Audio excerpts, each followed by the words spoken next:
I used to always want to be alone, and now I learned how to deal with anyone. I could talk to anyone, even about their problems. And it's like a father and son relationship. You know, even though he is my manager and trainer, sometimes I forget that because of the way we are. The first day he met me, he took me in his house. He didn't even know me. To me, he's my boy. He's with me. I often say to him, you know, I owe you a lot, and he doesn't know what I mean, but I'm going to tell him now what I mean. The fact that he is here and doing what he's doing gives me the motivation and interest to stay alive. The only man who Mike Tyson ever feared. It was an old vendetta. He was regarded by the boxing establishment as a paranoid eccentric, a hermit best left to his own devices for as long as possible. What possible harm could do? Out there in that old manor house in the Catskills, where champions trained all those decades ago, he worked in isolated silence now. Old, forgotten, he was marginalized and moved far away from civilization as New York State could possibly accommodate. Cus D'Amato was a deeply patient man. He waited decades for vengeance, for the student who would vindicate the work he'd done in isolation. In 1983, Cus meets the young man who would become his avenging angel. All the world would come to know the name and story of his most notorious pupil. But the man who waited decades to teach Tyson wasn't spending that time resting on his laurels. He was born Cus D'Amato, the son of Italian immigrants, one of 4 brothers. His father worked a blue-collar job hauling ice by cart and buggy in New York City. He instilled a harsh structure and discipline in his rowdy boys that relied on beatings.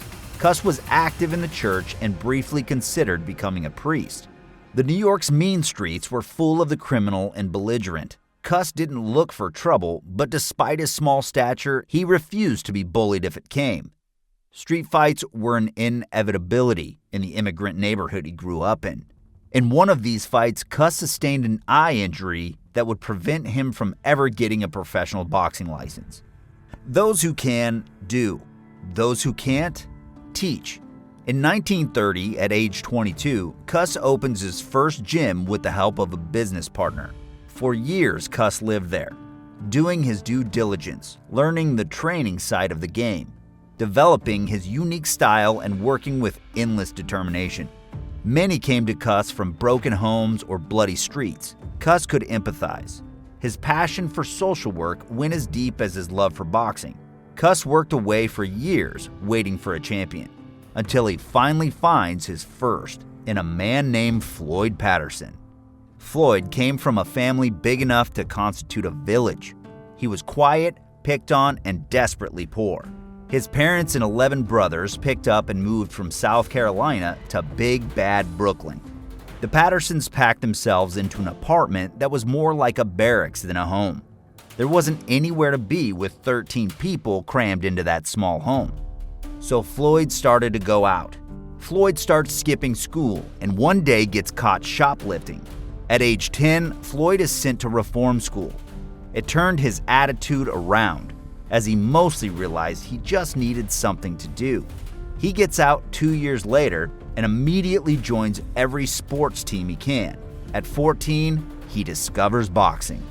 Floyd was a natural athlete. He had speed and grace and abundant ability. Won an Olympic gold before he ever met Cus. But when Floyd decided to go pro, he wanted Cus as a trainer. Cus taught him about the nature of fear and fortitude with the eloquence of a philosopher. How fear, like fire, can either cook your food or burn down your house depending on how you control it. How when push comes to shove, a fight is really about who wants it more. Only when Floyd really understood what he meant did Cus allow him to get into a boxer's stance. Floyd was naturally quick and compact, short and strong, fluid as boiling oil. But most importantly, Floyd was willing to listen and learn. The style of fighting Cus taught was quick and brutal in its technicality. The peekaboo was defined by a few characteristics: gloves on the cheeks and hands tight to the body, weaving side to side, head movement with pressure, catch and shoot jabbing, cutting off the ring and working to catch opponents on counterpunches, and exploiting the natural opening that happens every time a hard punch lands. Floyd was a tremendous light heavyweight. He was a murderous puncher at 175 with blistering hand speed. Cus knew what he had in Floyd Patterson and pushed him quickly into real fights with the top tier of the division. Cus, for the first time, became familiar with the corruption in boxing in 1954. Patterson has a fight with former champion Joey Maxim. Joey was always a tough and durable fighter. Floyd came in at just 168 pounds and still smoked him. A poll of 11 boxing writers watching ringside gave Floyd a unanimous victory. The judges gave Joey a unanimous decision. The fans booed the decision for 3 straight minutes. Cus never trusted the boxing establishment again. After handing Patterson his first professional defeat, Maxim, in a dressing room interview, stated that the former Olympic champion was one of the toughest fighters he has ever met. Despite the corruption, Floyd proved himself too fantastic to ignore.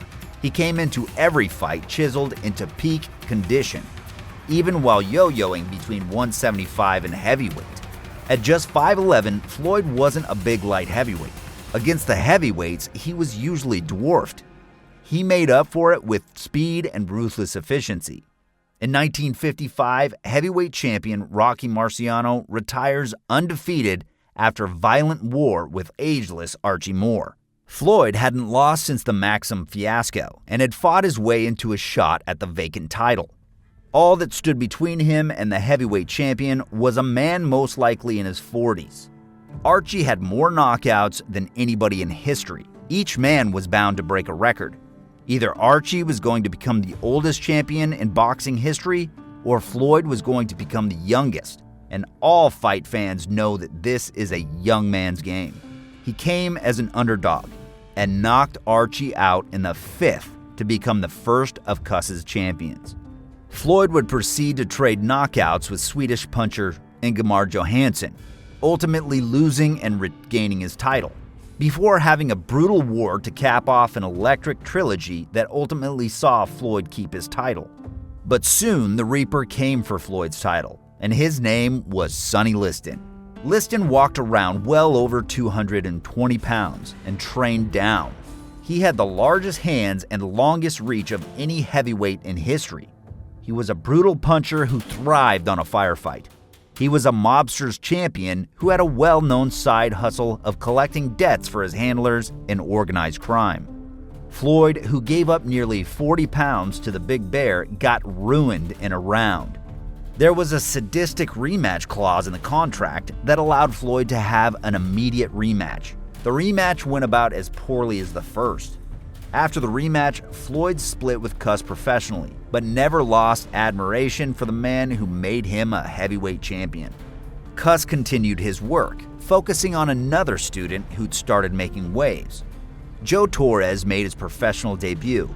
Joe was cut from the same cloth as Floyd and returned the same result: speed, power, and elusive aggression. Fast and powerful and drilled to perfection. Captured the heavyweight title in 1965 when he knocks out future Hall of Famer Willie Pastrano in the 9th. Joe defended that title 3 times before losing a pair of tight decisions to a tough Nigerian named Dick Tiger. Cus was also close with the most charismatic man in boxing. In 1968, Muhammad Ali had been stripped of his heavyweight title. Ali was quickly running out of money for his legal defense in a case that would eventually be decided in the Supreme Court. Ali did speaking tours to pay the mounting bills and had one more additional idea: a documentary called AKA Cassius Clay that was part biography and part discussion. When he needed a verbal sparring partner to make the case for past greats to beat Ali, who naturally defended his legacy, he asked for Cus, who played the part perfectly. The banter was nothing short of beautiful and eventually turned playfully physical as a prime Ali squared up with the aging trainer who fought from his famous peekaboo stance.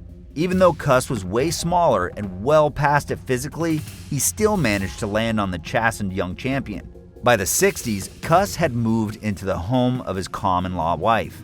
It was an old Victorian mansion far outside the bustling city he grew up in. He moved his entire training camp out to the Catskills. Cus kept his nose to the grindstone of boxing and social work. The corrupt promoter he feuded with in the 50s ended up dissolved for violating antitrust laws. Cus kept his work of getting kids off the streets and doing his best to guide them. One of them was Kevin Rooney. Kevin was tough as nails, but didn't have the speed of Patterson or Torres. He made the most of his talent, but ran squarely into his ceiling against three-weight champion and absolute surgeon Alexis Arguello. Rooney retired in 1981 and took up the trainer's towel. Cus was getting old when he got the call. A young man from Tyrone School for Boys had approached one of the counselors, a former Golden Glove champion named Bobby Stewart, and asked to learn to box. The kid was wild. He'd been arrested more than 30 times by the age of 13. He didn't know his father. His mother had turned to drugs.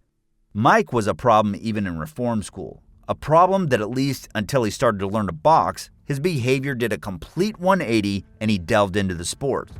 When Bobby couldn't teach him anymore, he called Cus. What the hell do you want? He said, I want to be a fighter. I said, so do the rest of these other guys, all the rest of these other guys. They haven't got the balls to work to be a fighter. I'm serious, Mr. Stewart.